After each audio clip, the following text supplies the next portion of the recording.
Bueno, muy buenos días a todos, un saludo muy especial a la mesa principal. Yo quisiera empezar por agradecer al doctor Jairo Parra, al Instituto Colombiano de Derecho Procesal, al doctor Ulises Canosa, a Jaime Bernal, a Jesús Cuevas, el director del Congreso, a Magda, nuestra presidenta ejecutiva, por no haber dudado ni un solo momento en hacer este congreso en la ciudad de Pereira. Mi agradecimiento a la Cámara de Comercio, a Mauricio Vega, a la gente de Expofuturo que ha hecho una realidad este evento, y me tomo esta vocería en mi condición de pereirano, doctor Parra. Le agradezco muchísimo a usted, a su gente, que hayan tomado la decisión de hacer este congreso en esta ciudad de Pereira, en el eje cafetero. Esto para Pereira representa más del 100% de su capacidad hotelera, 3 días de la inyección de inmensos recursos para esta región del país, y este es el evento más importante que se ha hecho en Expofuturo, en este lugar que, como Jesús Cuevas lo decía hoy, fue construido por 3 personas, por los ciudadanos de Pereira, por los niños de Pereira, que pusieron ladrillos y donaron ladrillos para que este sitio fuera una realidad, por el gobierno nacional que puso importantes recursos, y por la Cámara de Comercio de Pereira y la Alcaldía de Pereira. Y para mí tiene un valor simbólico muy importante. Me acordaba de eso ahora. Hace casi exactamente 3 años me posesioné como superintendente de Industria y Comercio en un acto aquí en Expofuturo, presidido por el entonces ministro de Comercio, Sergio Díaz Granados. Voy a hablarles de la libre competencia económica. Y voy a hablarles de la libre competencia económica para terminar en la delación, que es una institución, un mecanismo jurídico que existe en Colombia desde hace algunos años y que existe desde hace muchísimas décadas en otros países del mundo, que es el instrumento más efectivo para la detección, procesamiento y sanción de carteles empresariales en los países que tienen un régimen de protección de la libre competencia adecuado, que obviamente se inspira ese régimen de beneficios por colaboración, de delación, en los regímenes penales, principios de oportunidad, rebaja de penas por colaboración, que también lo tiene el derecho administrativo en el Código Contencioso Administrativo, en aquellos beneficios derivados del comportamiento procesal. También lo tiene de una u otra manera, no en esta versión pero en otra, los estatutos procesales en lo civil y comercial, que generan ciertas consecuencias jurídicas del comportamiento de las partes dentro de las actuaciones, de manera tal que esto es nuevo de cara a la libre competencia, pero hay demasiados instrumentos jurídicos y demasiadas políticas públicas materializadas en esos instrumentos jurídicos que hacen que las funciones de ciertas entidades del Estado terminen siendo bastante eficaces al momento de proteger lo que tienen que proteger.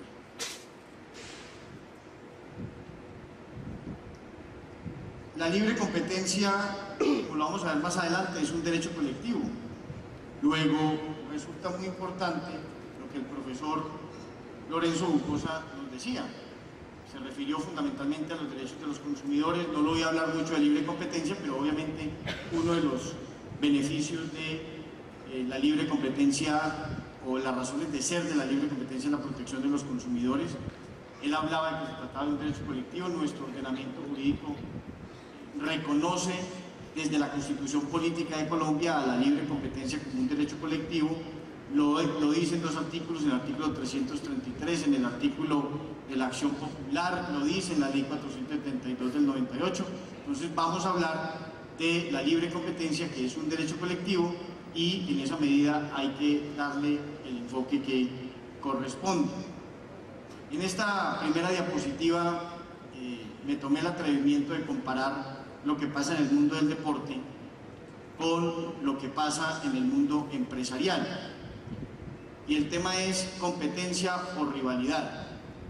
Ahí hay dos equipos de fútbol, no son Millonarios ni Santa Fe para no herir susceptibilidades, con el presidente del instituto, y hay dos boxeadores y hay dos tenistas. Y puse dos tenistas porque es el deporte que a mí me gusta y el que he practicado toda mi vida. Esos dos señores que están ahí son, sin duda alguna, el señor Roger Federer, el mejor tenista de la historia del tenis, y Novak Djokovic, hoy en día número 1 del mundo, tal vez uno de los mejores tenistas que ha dado la historia. Esos señores se han enfrentado en 41 ocasiones y esos enfrentamientos entre ellos van 21-20. El señor Roger Federer ha ganado 21 veces y Djokovic ha ganado 20. ¿Qué pasaría en el mundo del deporte, y más allá del tenis, si se supiera, por ejemplo, que esos dos señores, esas dos estrellas del deporte, se han venido comportando en los últimos 10 años en donde han tenido enfrentamientos en los torneos más importantes del mundo, televisados con la concurrencia más importante, que han estado amangualados entre ellos para fingir resultados deportivos, y que esos enfrentamientos entre ellos que van 21-20 es porque ellos se los han venido repartiendo para tener entre ellos más recursos y para defraudar al deporte mundial. Pues obviamente no habría habido en la historia del tenis un escándalo superior a eso. Entonces, ¿por qué lo cuento con tanto detalle?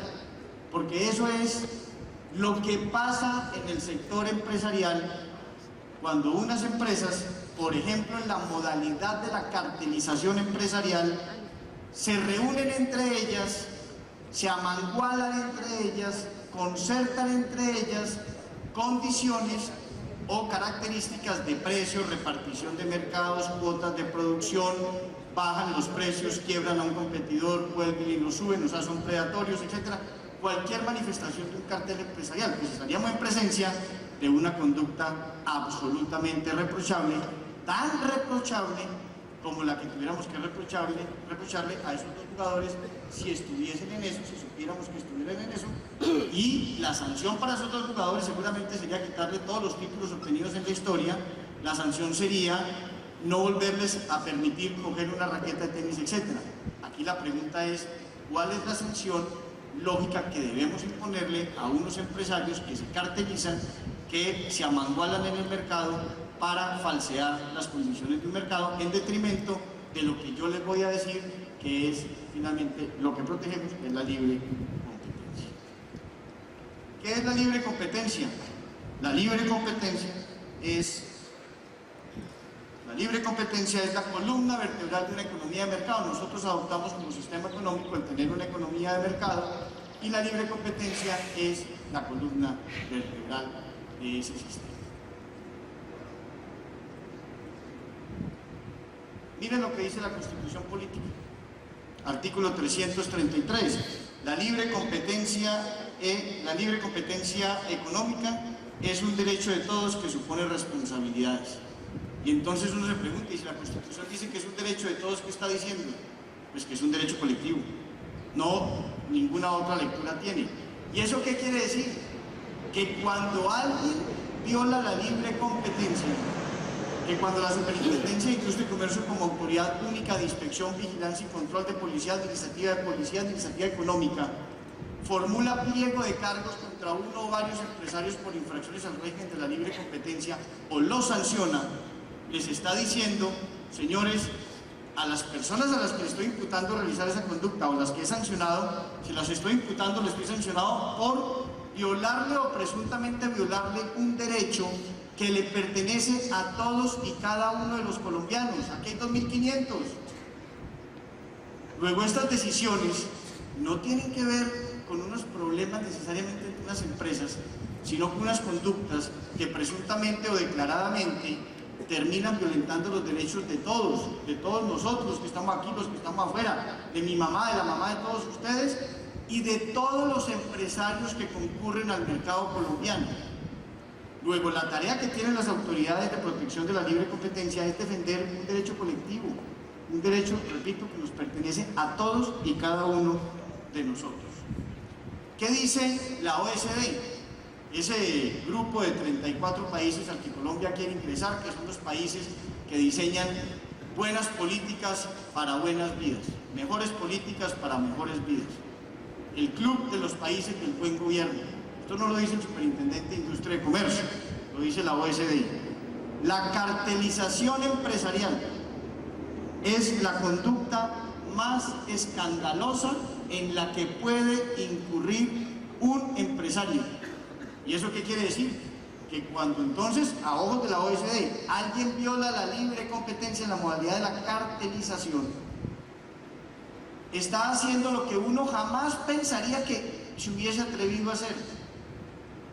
Y miren lo lógico, uno jamás se atreve a pensar que alguien es capaz de sentarse a buscar o ejecutar una estrategia para violarle un derecho a todos y cada uno de los ciudadanos. Eso es un acto de atrevimiento increíble, que alguien o unos empresarios se sienten a buscar y ejecutar una estrategia para violarle un derecho a todos y cada uno de los ciudadanos, un derecho colectivo que es la libre competencia.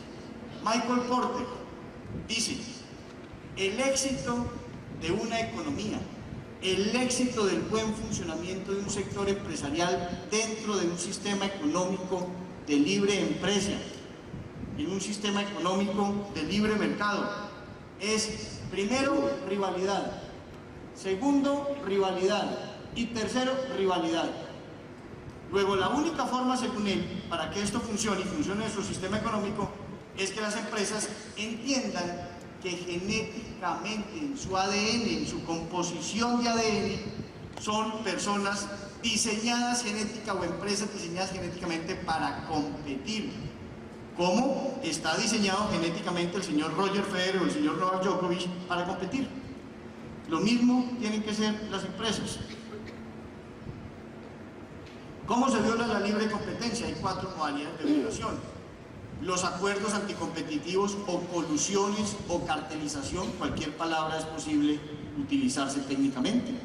Segundo, los abusos de posición de dominio. Tercero, las prácticas unilaterales restrictivas. Y cuarto, todo acto tendiente a restringir o limitar la libre competencia. Y para efectos de lo que yo voy a hablar en el día de hoy, estoy hablando del día de hoy, me voy a referir simplemente a la más vergonzosa de todas ellas, que es la primera, que son los acuerdos colusorios, los acuerdos anticompetitivos entre competidores o los carteles empresariales, que es lo mismo. ¿Por qué hay que proteger la libre competencia? Ustedes dirán, hay que proteger la libre competencia por los consumidores, bien pensado. Pero resulta que no solo por los competidores, que eso sería lo nuevo que yo vengo a decirles. Entonces se protege fundamentalmente por 3 cosas: por los consumidores, por el buen funcionamiento de los mercados y por la eficiencia económica. Garantizar los derechos de los consumidores. Miren esa diapositiva. ¿Por qué? Porque está comprobado y no tiene prueba en contrario que cuando hay ambientes competitivos, los consumidores, nosotros, recibimos más bienes, mayor cantidad, más baratos, con más tecnología, con más innovación, con más servicio al cliente, con más desarrollo, más bonitos, más funcionales. ¿Y eso por qué?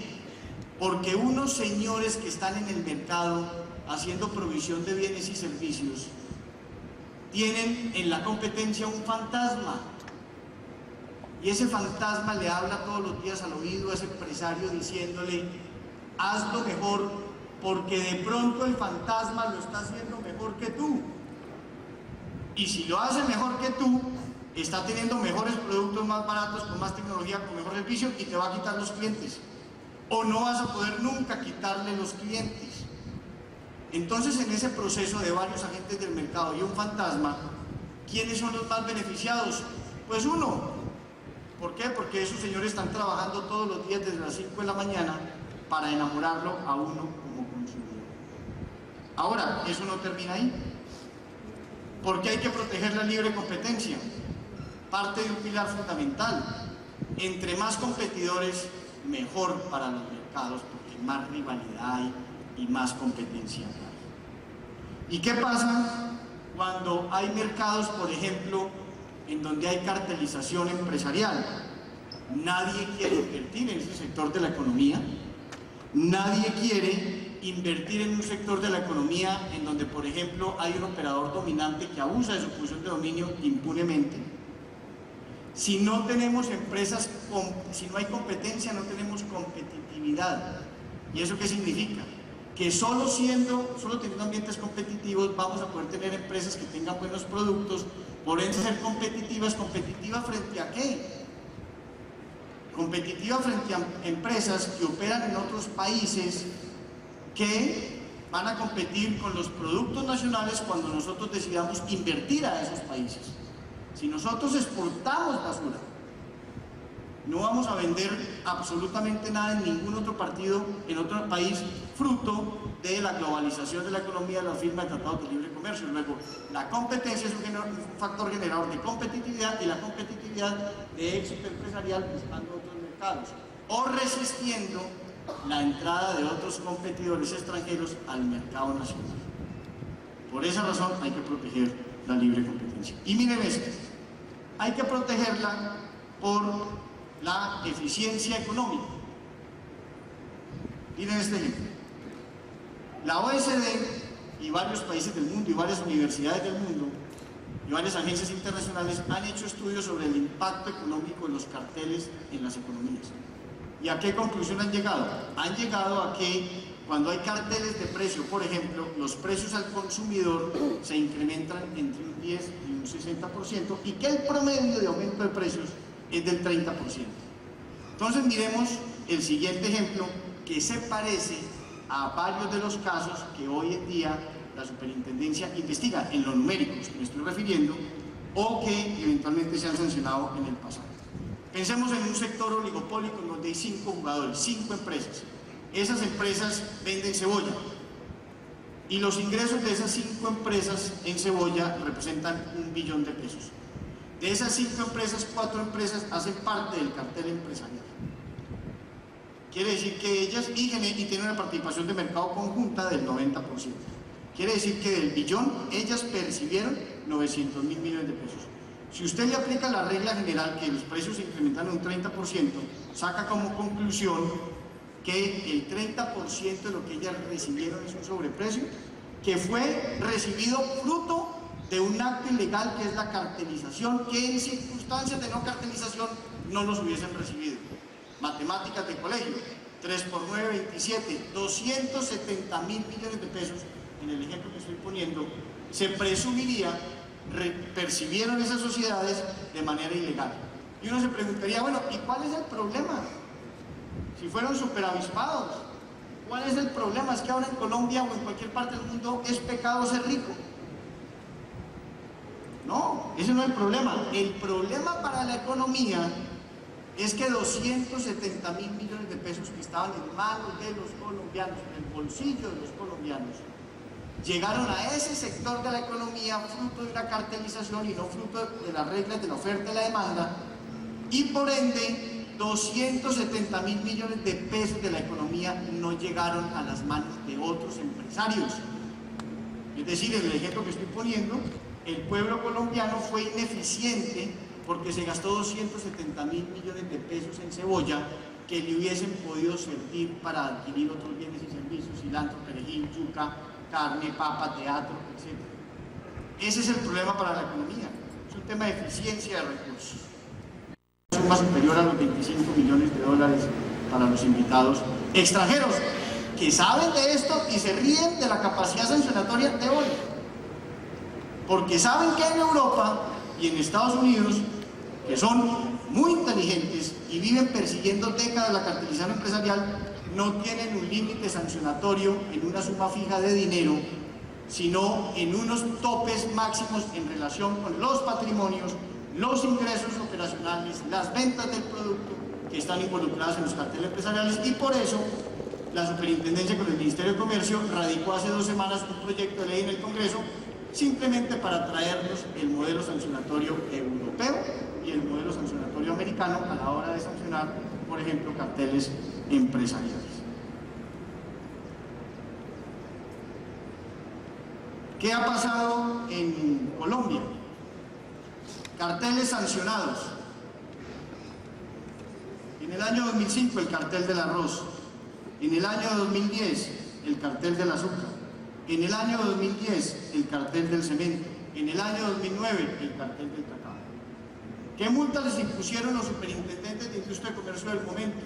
La máxima que establecía la ley. 2.000 salarios mínimos, en un momento fueron 700 millones, pero fueron 1.000, es decir, multas que parecían, para el tamaño de la infracción, un parte de policía de tránsito por mal estacionamiento. Y por eso nunca pudimos empezar ni siquiera a construir una política pública eficaz de protección de la libre competencia. ¿Qué presuntos carteles empresariales hoy en Colombia tienen pliego de cargos? El presunto cartel del azúcar vuelve y juega. 12 ingenios, 2 empresas de logística, un gremio y 18 altos funcionarios, porque los altos funcionarios, que es lo que la ley llama los facilitadores, también son destinatarios de la ley de competencia y a ellos pueden ponerse multas de hasta 1.300 millones de pesos. Presunto cartel del cemento, 5 empresas, 14 altos directivos. Que se me olvida pasar esto. Cartel de subastas de ganado, presunto cartel, 20 subastas, un gremio, 20 altos directivos, presunto cartel de los pañales, y me detengo acá. Porque vinimos a hablar de delación y les juro que voy a hablar de delación. El presunto cartel de los pañales es el primer caso en Colombia en donde se presenta una delación. ¿Por qué antes no se presentaban delaciones? Por 2 razones. Porque no existía la figura jurídica de la delación y segundo, porque aún existiendo nadie iba a delatar, ninguna empresa iba a delatar por ahorrarse 1.000 millones de pesos de una sanción. Sí, es sencillo. Acá 5 empresas con pliego de cargos, 2 de ellas delatoras, más 40 directivos. Presunto cartel de papel higiénico, son 5 empresas con pliego de cargos, 3 delatoras, seguridad privada de un delator persona natural, etc. Presunto cartel de los cuadernos tiene 3 empresas delatoras, tiene 3 empresas con pliego de cargos, 2 de ellas delatoras. ¿Y qué pasa en el mundo? Y esto que les voy a contar es con empresas delatoras de por medio. Carteles empresariales sancionados en Europa que tienen empresas delatoras de por medio. Cartel de la salchicha en Alemania, 338 millones de euros. Cartel del azúcar en Alemania, 280 millones de euros. Leche en España, 88 millones. Concesionarios de Land Rover, 3 millones de euros. 170 para fabricantes, 99 para basuras. En Francia, 192 millones para el cartel del yogur, 605 millones para higiene personal, aseo para el hogar 345, molinos de arena 1 millón. En la Unión Europea, tasas de interés donde estuvieron involucrados 11 bancos, 6 bancos delatoras, 1.700 millones de euros de sanción. Cartel de los televisores en la Unión Europea, 1.470 millones. Y miren este, cartel de 4 bancos con un banco delator en los Estados Unidos. Multa, 2.500 millones de dólares. ¿Qué hicieron esos 4 angelitos?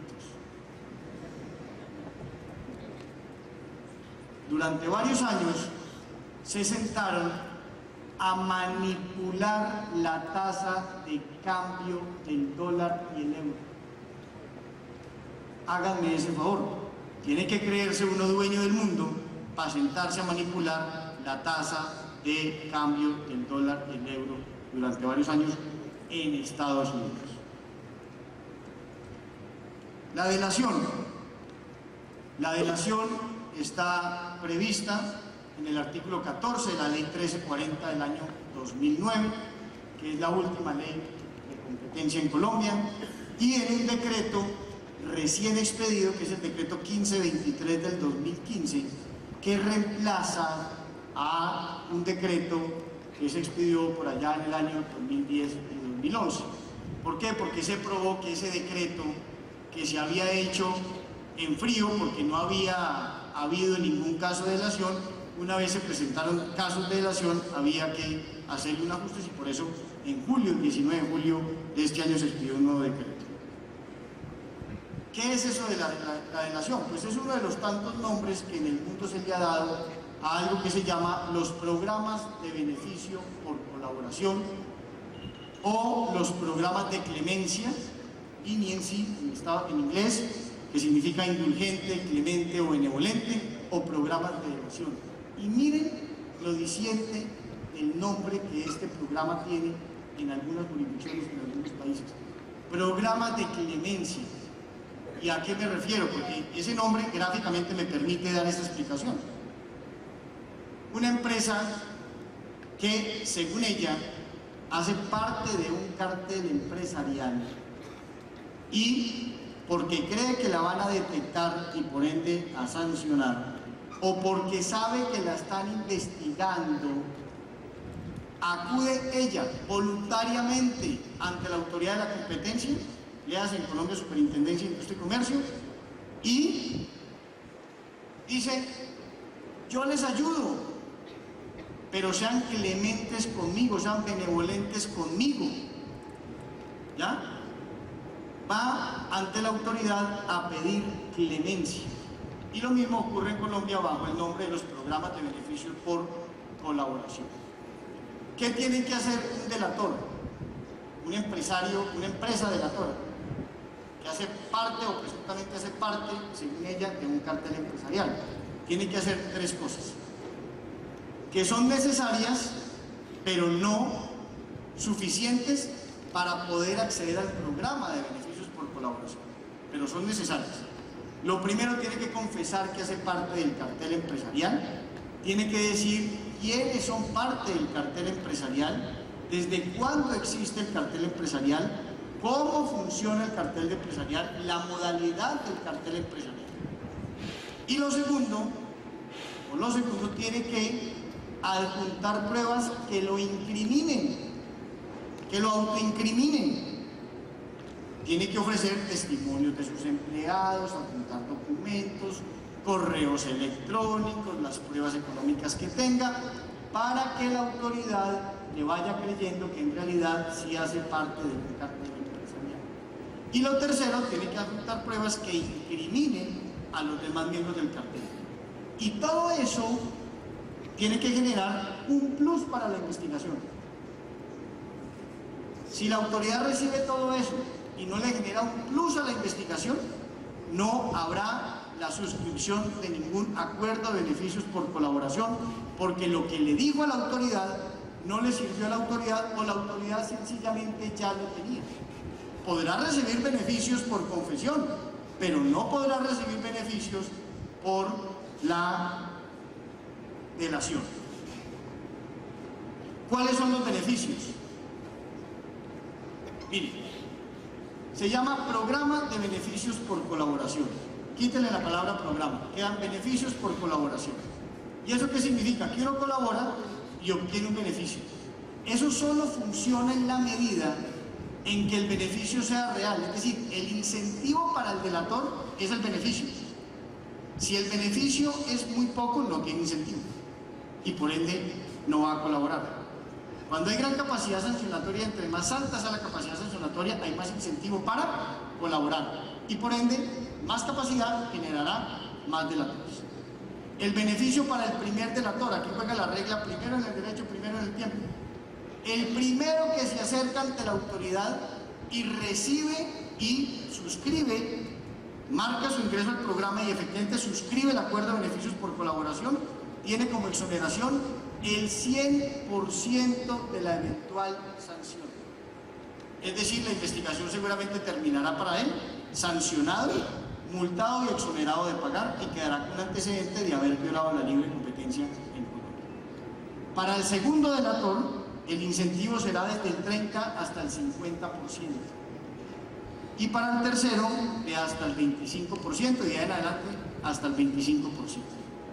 Cada vez que hay un delator, se hace más difícil el ingreso de otro delator al programa, porque para el otro será más difícil generar un plus a la investigación. Por más que quiera delatar, eventualmente será más difícil generar un plus para la delación. Termino con dos cosas. La primera, ¿por qué razón hay tanta diferencia entre el primer delator y el segundo? Ahí hay una modificación reciente, era 170, ahorita es 100 al primero, y entre el 30 y el 50 depende de la negociación con la autoridad. Pues porque entre más alta sea la brecha entre el primero y el segundo, más afán habrá de todos los miembros del cartel empresarial para acudir primero, porque al llegar segundo generará también la imposición de una gran multa que pudiese evitar solo llegando de primero. ¿Cómo se pierden los beneficios?